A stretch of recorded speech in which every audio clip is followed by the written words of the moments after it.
apa yang dipegah oleh si Darwi Hijiniam asalnya na perang Gambarosa, perang menuntut keadilan dipegah. Ya, kan perang untuk menuntut kemerdekaan Aceh kan dipegah.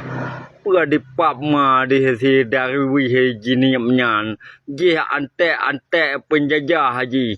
Dikerja sama dengan penjajah untuk dijak poh bangsa Drawadi, untuk dijak pengen bangsa Drawadi. Yang papma ke kahai Darwi Hijiniam. Kapegah perang Gambarosa untuk menuntut keadilan, untuk cok kemerdekaan Aceh. Antek penjajah kahai Darwi Hijiniam. Pak Ma aku